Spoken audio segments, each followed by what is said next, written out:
গল্প দিদা হাজির। হ্যাঁ, আজকে আমি যে গল্পটা বলবো সেটা একটু পাঠ করব, বলবো ঠিক না, আমারই লেখা গল্প।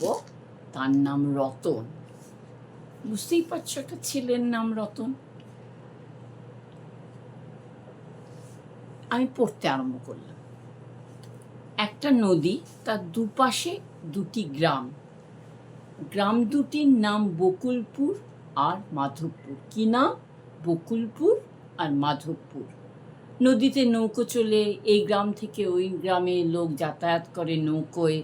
চাষিরা চাষ করে, জেলেরা মাছ ধরে নদী থেকে, তারপরে বিক্রি করে। এইভাবে লোকজনদের যাওয়া আসা হয়।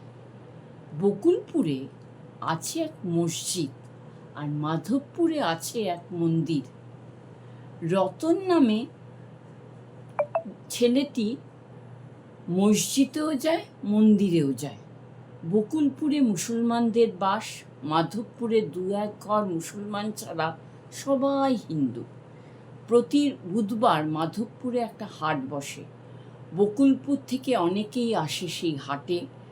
সেই তোমরা কবিতা পড়েছিলে না, হাট বসেছে শুক্রবারে, এখানে আবার বুধবার করে বসে। তবে দুই গ্রামে রোজ রোজ শুধু রতন যায়।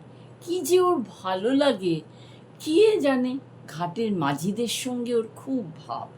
পয়সা না দিলেও মাঝিরা ওকে এপার থেকে ওপারে, এই গ্রাম থেকে ও গ্রামে নিয়ে যায়। রতনের নদীর এপার থেকে ওপারে যেতে ভালো লাগে। ও থাকে মাধবপুরে, স্কুলে পড়ে, কিন্তু পড়তে রতনের একদম ভালো লাগে না। তবে মাঝে মাঝে স্কুলে না গিয়ে নৌকো নিয়ে ও চলে যায় বকুলপুরে। বকুলপুরে সে আর কোথাও যায় না, মসজিদের সামনে বসে থাকে। লোকজন যখন নামাজ পড়ে দুপুরে, তখন রতন সেই দিকে তাকিয়ে থাকে।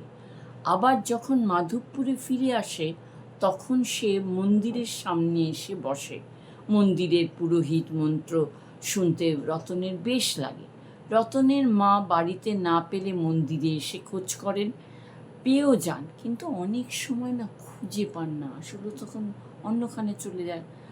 তিনি তখন বুঝে নেন রতন কোথায় গেছে, না বকুলপুরে। রতনের বাবা একদিন রতনকে জিজ্ঞেস করেছিলেন, তুই বারবার ওপারে বকুলপুরে যাস কেন? বন্ধু আছে বুঝি? তারা কি করে? কোনো উত্তর দেয়নি। মা শুধু বলেছিল যে সে বকুলপুরের মসজিদের সামনে গিয়ে বসে থাকে, ওর খুব ভালো লাগে। মা বলেছিলেন, স্কুল বাদ দিয়ে ওখানে বসে থাকিস, লাভ কি হয়? তোর পড়া নষ্ট হয়, পরের দিন টিচাররা বকে। রতন ঘাড় নিচু করে বসে থাকে, কিছু বলে না। রতনের স্কুল করতে ভালো লাগে না, তার চেয়ে নদী দেখতে বেশি ভালো লাগে। নদী কোথা থেকে এসেছে আর কোথায় শেষ জানতে ইচ্ছে করে। জেলে ভাইদের জিজ্ঞেস করে শুধু জেনেছে এই নদী বিরাট, এর কোথায় শেষ তা তো তারা অনেকেই বলতে পারে না। মোমবাতি জ্বালিয়ে রতন মাঝে মাঝে বসে থাকে নদীর পাড়ে।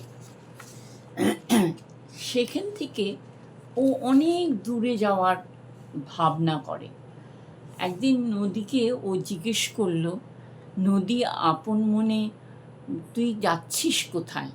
সে বলল, আমি জানি না বাপু, আমি কোথায় যাই। সবাই বলে আমি নাকি গিয়ে পড়ি সাগরে। এই যে নদীর সঙ্গেও মনে মনে কথা বলে, সেটা অবশ্য কেউ শুনতে পায় না, নিজের মনে মনে বসে বসে পড়ে যায়। আসল প্রতিদিন স্কুল থাকাতে রবিবার বাদে আর রোজ স্কুলে যেতে হয়, এটাই ওর কাছে ভীষণ শাস্তির ব্যাপার। তবে স্কুলে ও যে রোজ কামাই করে তা না, সপ্তাহে 2 দিন কামাই করে। আর পরীক্ষায় নিয়মিত যায়, পরীক্ষা দেয়, ভালোই নম্বর না পেলেও পাশ করে যায়। ওর আর কিছু হয় না। বাড়িতে বকা খায়, মা বেশি বকেন না, বাবা একটু বকেন, কিন্তু তখন ঘাড় নিচু করে থাকে। রতনের আবার একটা কুকুর আছে, কুকুরটার নাম মানু। মানু সব সময় রতনের সঙ্গে থাকে। বাড়ির উঠোনে শুয়ে থাকে, গ্রামের আশেপাশে অন্য কুকুরদের সঙ্গে মানুষ বেশ ভাব, ফলে মাধবপুরের লোকজনরা নিশ্চিন্তে থাকে।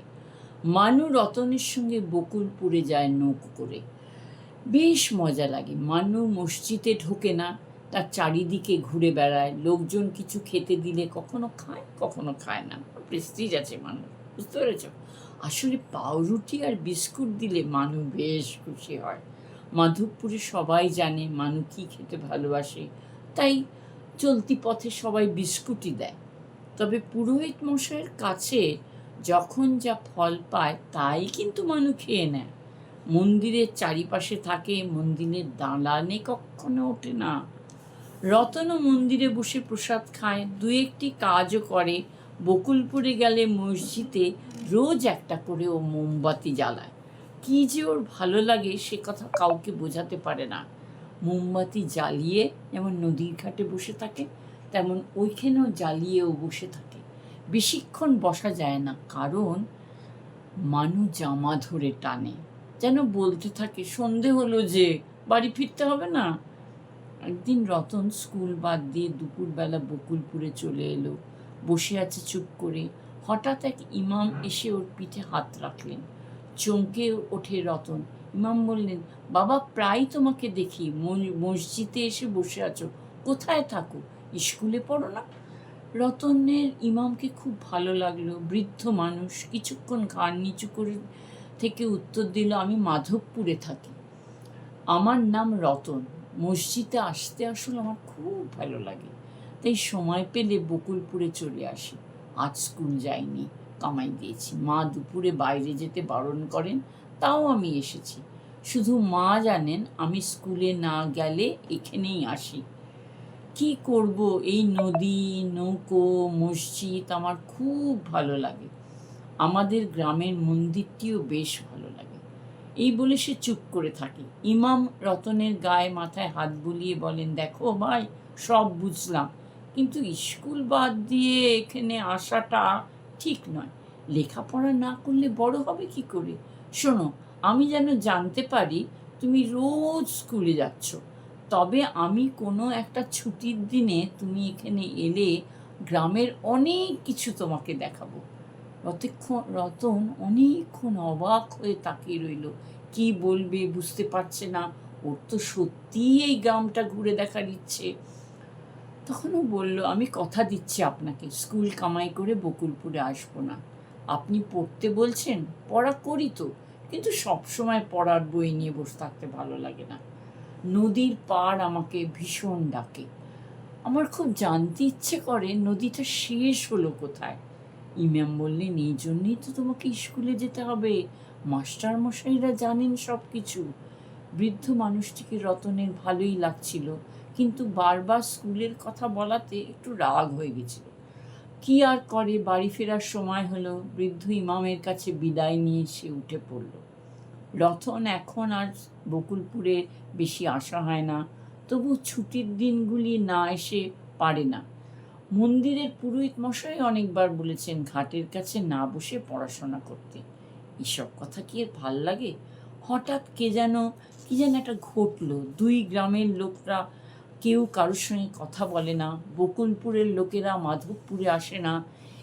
এপারের কোনো মাঝি ভাই ওপারে যেতে চায় না। রতন আর মানু পড়ল বেজায় মুশকিলে। তবে বিকেলে গিয়ে ওরা দুটিতে নদীর পাড়ে বসে থাকে। মানু একটু ছটফট করে। রতন মানুর গায়ে মাথায় হাত বুলিয়ে দেয়।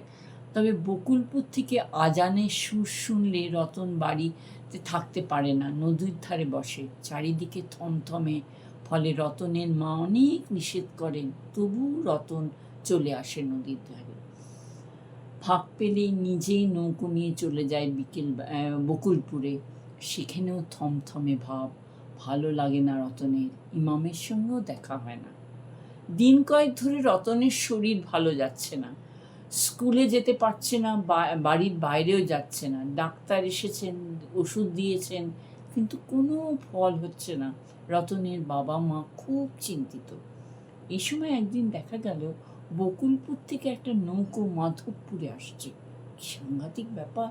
মাধবপুরের লোকজনরা ভীষণ শঙ্কিত। কি হয় কি হয়, নৌকাটি যখন মাধবপুরের ঘাটে এসে ভিড়ল, দেখা গেল ইমামের হাতে অনেক ফল নিয়ে তিনি নামছেন। ধীরে ধীরে পা ফেলে রতনদের বাড়ির দিকে। তো হতবাক মানু তো চিৎকার শুরু করলো। ইমাম বাড়ির ভিতরে ঢুকলেন। রতনের বাবা বুঝতে বললেন। ইমাম বললেন, আমি কালই খবর পেলাম রতন অসুস্থ, আগে জানলে আগেই আসতাম। রতনের মন ভালো নেই, তাই ও অসুস্থ। বকুলপুরে যাওয়া ওর বন্ধ করা যাবে না। রতনকে আবার স্বাভাবিক জীবন দিতে হবে, তাহলেই ও ঠিক হয়ে যাবে। দুটো গ্রাম একে অপরের উপর নির্ভরশীল, সুতরাং আমাদের একটা ভাবনা জাগিয়েই তুলতে হবে। রতন ডাক্তারবাবুর ওষুধ তো খাবেই, তার সঙ্গে আমাদের সবার সঙ্গেও মিলবে। ইমাম ফিরে গেলেন। দমবন্ত অবস্থা থেকে উদ্ধার পেল সবাই। কি করে যেন দুই গ্রাম আবার মিলেমিশে গেল। রতন আর স্কুল কামাই করে না, শুধু ছুটির দিনগুলিতে যায়। ও আর মানু নৌকো চেপে চলেছে। কোথায়? না, বকুলপুরের দিকে।